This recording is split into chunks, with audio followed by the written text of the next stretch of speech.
galera do Baba FC. Chegou aqui, todo mundo já tá cansado de saber. Senta o dedo no like, se não for inscrito, se inscreve e deixa seu comentário no vídeo. Bom, hoje eu estou aqui com ele.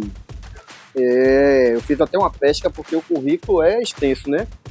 Experiente, radialista, comentarista esportivo e autor baiano. Com mais de 35 anos na atuação na área esportiva, ele é a figura marcante aqui em Salvador e na Bahia, com passagem pela Rádio Metrópolis, também na TV Aratu, no programa No Campo do 4 e na Rádio Excelso.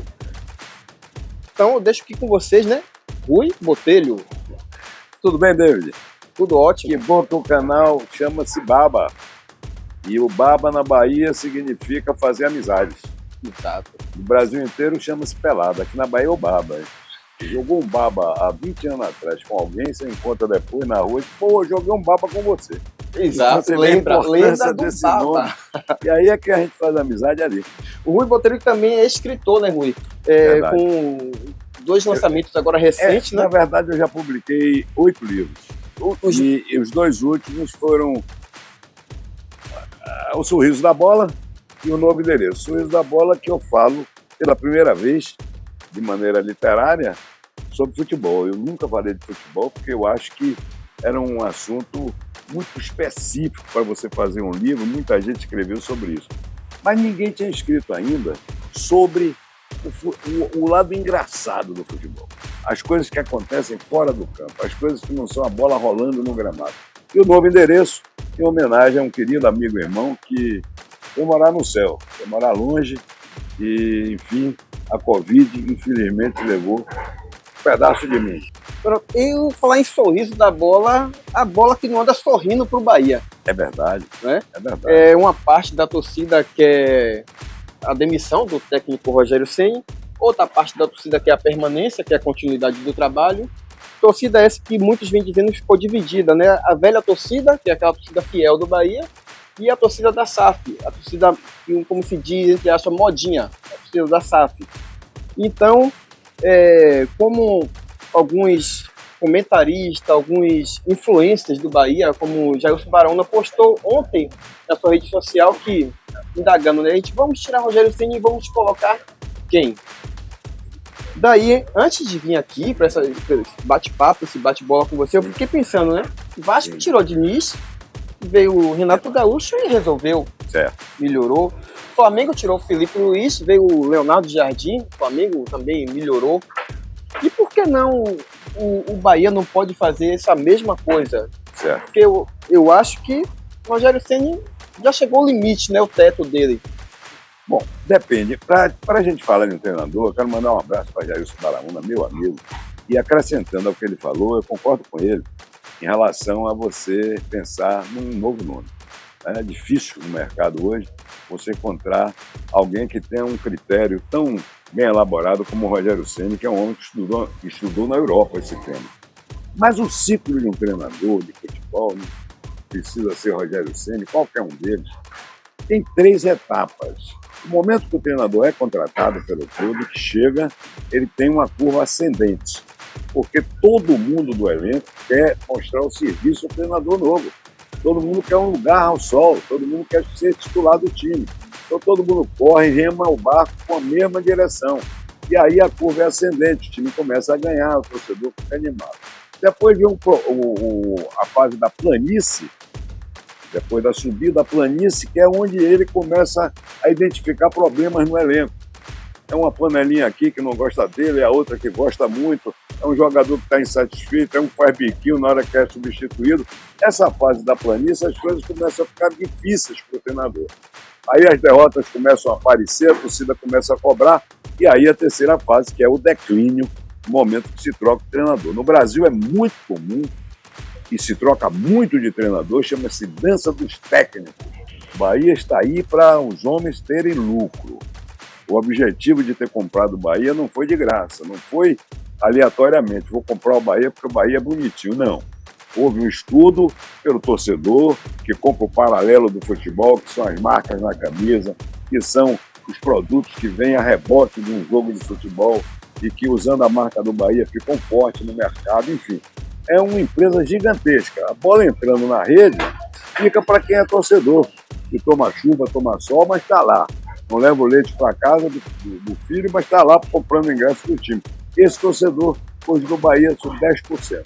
Por isso, trazer um novo treinador, eu acho muito difícil que os homens da SAF, que é bom até que a gente deixe claro, os homens da SAF, diretores do Bahia hoje, o Santoro ou quantos outros que estejam lá, não são torcedores do Bahia. O torcedor do Bahia é Emerson Ferretti, que é o presidente dos 10%, que é o Bahia que não é SAF, que tem a participação nas reuniões, se quiser, mas que não comanda absolutamente nada. Simplesmente tem uma participação sem nenhum mando, sem nenhuma interferência, sem coisa nenhuma. Bom, então, Rui, para a gente não ficar aqui só batendo na tecla ali, Rogério Ceni, botando a culpa toda em cima dele, no meu ver, Rogério Ceni é um treinador ainda limitado para a grandeza desse projeto do Grupo City. E minha opinião como um torcedor do Bahia, como um torcedor do Bahia. E nós também tem o outro lado, né, que é o Cadu Santoro, que é o responsável pelas contratações dessa equipe do Bahia para este ano. Muito se falou do banco do Bahia. Você olha para o banco, tem Michel Araújo, Rodrigo Nestor, Everaldo, Iago Borduc, Marcos Vitor, que veio do Ceará, não desmerecendo o Ceará, né, mas não é um jogador que coloque sombra em um jogador da defesa do Bahia. E o goleiro João Paulo, que veio do Santos, que chegou e não disse para que veio também. Certo? Então, por que eu pontuei esse banco do Bahia? Porque você olha o time titular, os jogadores que estão ali, eu acho que está acomodado. Estão acomodados. Quem olha para o banco, não tem quem bote medo neles, que faça sombra. Não tem um substituto para Everton Ribeiro, não tem um substituto para Juba, que pelo menos é um que está se destacando, que já está tendo na pré-lista da Copa do Mundo.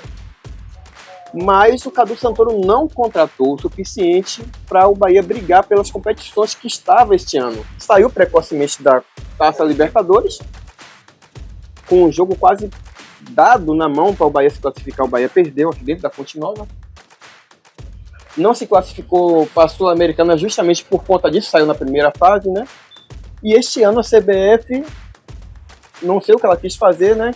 Que tirou o Bahia da Copa do Nordeste por se classificar para a Taça Libertadores. Mas sim, Cadu Santoro.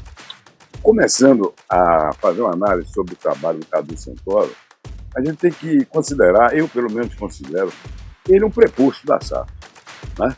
Ele está aí para cumprir uma missão que os homens que moram na Espanha estão mandando como recado profissional. Olha, o seu trabalho é esse, você vai para lá, vai ganhar esse salário, vai gerir o futebol do Esporte Clube Bahia, no Brasil e na Bahia. Esse é o Santoro, que está aí no Bahia, sem nenhum compromisso com o sentimento do coração do torcedor. Quando o torcedor do Bahia poderia imaginar, por exemplo, estar como quinto clube, ou sexto clube do futebol brasileiro, se a promessa dos homens da SAF era fazer isso com 5 anos. Eles estão aí há 3, o Bahia hoje é o sexto colocado no futebol brasileiro. A promessa era de ser um dos 5 melhores clubes. Já é. Então a primeira promessa dos homens foi essa. O torcedor não sentiu. Gostou, mas não sentiu essa mudança tão radical assim. Quando o torcedor do Bahia poderia imaginar que não estaria disputando o rebaixamento como antes da SAF? Mais de 10 anos era assim. O torcedor do Bahia, quando começava o Campeonato Brasileiro, só pensava nos 45 pontos. Número cabalístico dentro do campeonato de percentuais e numérico. É exatamente esse ponto que eu ia trazer. Eu vejo dessa mesma forma que você colocou, mas com uma diferença.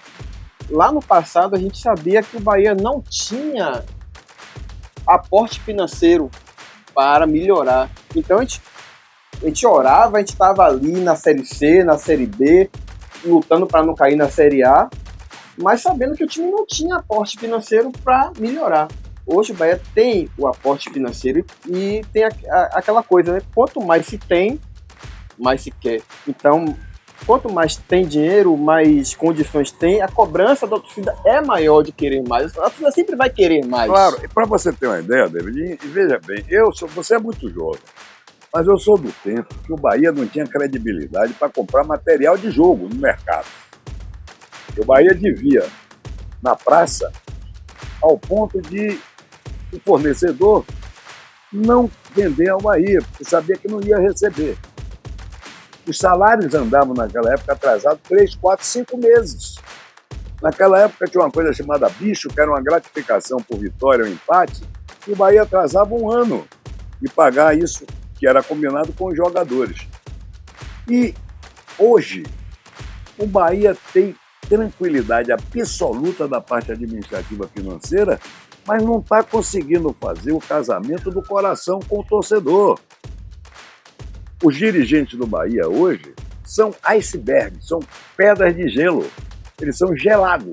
E o torcedor é fervendo. O torcedor na arquibancada que bota 30, 40 mil pessoas todos os jogos merece uma administração que não fique alegando que tem muito dinheiro, não. Mas que entenda o que é o coração tricolor, que nasceu em 1931, o slogan de nasceu para vencer. O Bahia, depois do Grupo City, se classificou 2 vezes para a Copa Libertadores, coisa que há muitos anos, né? Eu sou de 1982. Pois é. Eu ainda lembro vagamente assim, da festa que foi quando o Bahia foi campeão em 88. Aquela festa na rua, eu vi. Eu sou do tempo lá da Fonte Nova. Foi a última vez que disputou a Libertadores antes dela. Da antiga Fonte Nova, né? Fui jogos da Série C, Bahia e Fast Clube, aquele terror na Fonte Nova. Pois é. E o que eu vejo é o seguinte, eu acho que muito da cobrança da torcida hoje se dá por... Quando estava com o calendário cheio, a desculpa de Rogério Ceni e de Cadu Santoro era não dá tempo treinar, não dá tempo recuperar jogador. Nós temos jogos de 2 em 2 dias e o Bahia com aquele calendário apertadíssimo. A gente sabe que o calendário brasileiro é complicado. É, realmente. Mas este ano o fiasco do Bahia nas competições deixou eles de calça curta, porque o Bahia não tem calendário, só o brasileiro e a Copa do Brasil, que só teve um jogo, eu acho que acabou aí, eu acho que o Bahia não tira o Remo lá dentro, no Pará. Então o Bahia tá com o calendário vazio, um jogo por semana, e não tá respondendo. Uma coisa é o trabalho dos homens que dirigem o Bahia hoje, e a outra coisa é o legado que eles já deixaram nesses 3 anos. Por exemplo, o Bahia foi campeão baiano, bicampeão baiano, disputou 2 vezes a Libertadores da América e no ano de 2026 está entre os 6 clubes do futebol brasileiro na 14ª rodada do campeonato. Isso é um legado positivo. O torcedor quer ser campeão brasileiro, o torcedor quer ser campeão da Libertadores da América, o torcedor quer ser campeão da Copa do Brasil. Claro, e tem que ser assim. A torcida organizada que está lá na arquibancada, carregando aquela bandeira gigantesca, fantástica e bonita visualmente, não sabe a dificuldade que se tem para colocar os móveis de uma casa que estava desarrumada no lugar. Esses 3 anos foram para isso. E os homens entregaram o Bahia limpo financeiramente e administrativamente para poder começar a pensar em título a partir daí. O projeto era de 5 anos. Em 3 anos, o Bahia disputou 2 vezes a Libertadores e foi bicampeão baiano, coisa que não era há muito tempo. Mas pedir paciência ao torcedor apaixonado, eu que também sou torcedor do Bahia, cobro da mesma forma. Cobro da mesma forma, sofro da mesma maneira, sinto da mesma forma. Não gosto de ver perder, mas eu tenho que ter um pouquinho de análise das coisas que estão acontecendo para que a gente não jogue a culpa em uma pessoa só, a gente não jogue a culpa no que não foi prometido e não aconteceu. A gente analisa como um todo o que é que está acontecendo. É um universo grande que está acontecendo. O objetivo do Bahia é muito maior do que apenas um jogo de futebol. Claro que a gente quer ganhar, mas o projeto é muito mais grandioso do que apenas um time de futebol, como o Bahia sempre foi. O Bahia é um time de futebol. Hoje o Bahia era um time de futebol, hoje o Bahia é uma empresa. Tomar 7-2 no agregado para o Remo é imperdoável. Mas o que é que a gente pode fazer para mudar isso da noite para o dia, em 24 horas? Não vai conseguir. Pedir paciência também não peço, porque eu também sou torcedor e estou impaciente com essa situação. Mas ela está aí para ser enfrentada. Olha o que o Baraúna falou e eu concordo com ele. Trazer quem? Para chegar aqui e ficar cobrando da mesma forma que se cobra do Rogério Ceni. E se perder 2 ou 3 com o novo treinador, vai embora também para vir o terceiro, o quarto e o quinto, como sempre foi. Eu acho que é melhor a gente ter um pouco mais de paciência. Não peço paciência com o Rogério Ceni, não, porque eu também acho que ele chegou a um ponto de desgaste que ele precisa repensar. Ele é muito teimoso. Ele não ouve ninguém. Ele é, entre aspas, absolutista no momento que ele quer impor. Às vezes reclama do elenco, o elenco do Bahia é curto, pequeno, é verdade que sim. Mas ele é o treinador do time, ele tem que tirar um coelho da cartola para poder fazer com que ele tenha um resultado melhor. Isso é o que a gente cobra do Rogério Ceni. Porque trabalho a gente não pode cobrar não, porque isso ele faz. E eu acho que a gente cobra isso do Rogério Ceni e também a torcida cobra dos jogadores mais um pouco de empenho em campo. Mais um pouco de raça em campo. Será que a gente vai ter que atrasar o salário? Eu acho que está sendo o jeito, eu acho que o Será jeito que vai tem ser... que voltar um pouquinho para o modelo antigo, que comprava o salário? Mas por falar em salário, o que se ventila hoje é que o Bahia está querendo pagar um bicho dobrado para os jogadores ganhar do Remo amanhã, na quarta-feira. David, veja bem, Everton Ribeiro ganha 2 milhões de reais por mês. O Bahia vai dar 4 milhões a ele para ele ganhar o Remo? Não vai. Não vai. Entendeu? Então ele vai seguir a linha do salário do Everton Ribeiro em dia, 2 milhões de reais, amigo. E eu acho com isso... 36 anos de idade. Eu acho isso super errado nos jogadores que já ganham salário alto, chegar ao ponto de ser oferecido um bicho dobrado para ganhar de um time do Remo, que era esquecido. Essa história de pagar a premiação para ganhar do Remo é satisfação para o torcedor que está chateado. Não vai acontecer. E eu acho isso uma humilhação. Pois é uma regressão, né? Você voltar ao passado. Quando na época de Osório Vilas-Boas, Paulo Maracajá, diz, olha, se ganhar hoje eu pago o dobro. Acabou isso. Exato, não tem mais motivo para isso, com os salários exorbitantes que tem. Pagar uma gratificação, além do salário gigantesco desse, para ganhar, que é a obrigação do Bahia, do Remo. Eu não digo isso contra o Flamengo, eu não digo isso contra o Palmeiras, eu não digo isso contra o Corinthians, eu não digo isso contra o Atlético Mineiro, mas como o Remo eu posso dizer sim. De que maneira você vai encarar o jogador que perdeu de 7-2 para o Remo? Dizer a ele o que eu vou lhe dar dinheiro a mais do que você já ganha para ganhar do Remo? Se fosse uma decisão de campeonato contra o Flamengo, por exemplo, eu até admitiria isso, mas com o Remo não. Exatamente. E com respeito à SAF do Bahia, como eles são empresa, eu acho que ano que vem eles têm que repensar também as contratações que eles fazem, porque por mais que eles sejam empresa e não seja coração, eles tiveram um déficit financeiro terrível por ter saído da Libertadores, por não ter participado da Sul-Americana, por não participação na Copa do Nordeste. Isso. E provavelmente essa desclassificação na Copa do Brasil. Então tudo isso aqui foi dinheiro que deixou de entrar no caixa. Né?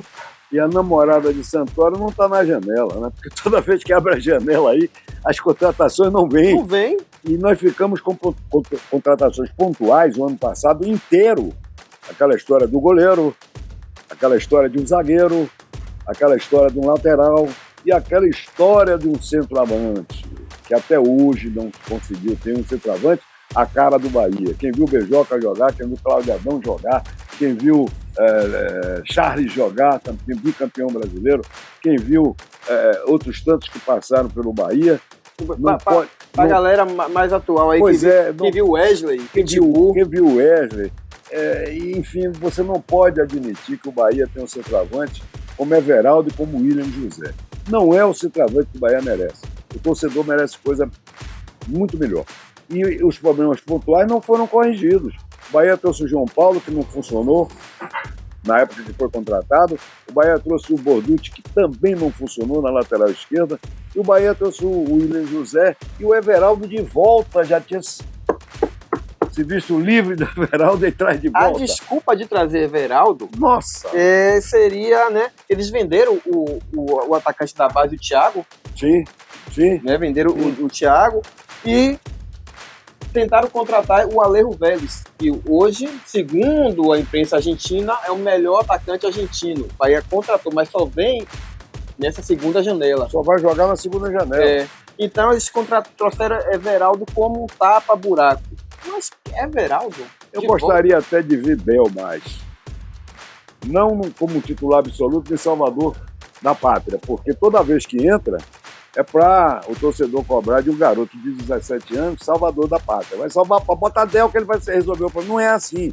Da vez que colocou para bater uma penalidade máxima de muita importância, ele perdeu o pênalti. E aquela responsabilidade caiu sobre o ombros de um menino de 17 anos de idade. Que não está preparado nem mentalmente para isso. Pois é, mas alguém vai dizer, Pelé foi campeão do mundo com 17. Mas era Pelé, amigo. Vai ter que comparar, Neymar saiu do Santos para jogar na Europa com 17, com 17 anos. Mas é Neymar. E Del é Del. Tomara que ele resolva o problema do Bahia. Mas não vai demorar muito, não. No projeto do City e da SAF, de fazer jogadores na divisão de base para comercializar, que é o objetivo de ganhar dinheiro, como ganhou com o Lúcio Rodrigues, o Del está no mesmo caminho. Exato. E há pouco tempo se ventilou que eles queriam já levar Del para a Europa. Pois é. Eu acho que esse burburinho todo, dessa má fase que eles... E o que é pior de tudo, e o Del tá doido que isso aconteça. É bom pro jogador, a gente não pode negar isso. Quando você botava o jogador da base para jogar no time de cima, o cara ficava com orgulho de estar jogando ali, ele pensando que um dia ele poderia jogar num time maior do que o do Bahia. Hoje o jogador de divisão de base do Bahia tá louco para ir para a Europa sem jogar nem no time. Exato, porque ele vê o futuro, né? Uma inversão de valores muito grande e muito dinheiro, né? Muito sapato alto, muito brinquinho na orelha. Agora, os números, né? Os números falam por si só. Luciano Juba hoje, melhor lateral esquerdo em atuação hoje no Brasil. Eu acho. A seleção brasileira, sem um lateral esquerdo para recompor, sem um lateral direito para fazer a triangulação, tem como jogar assim? Olha, a seleção brasileira tinha que jogar com espírito antigo. Tinha que jogar como brasileiro.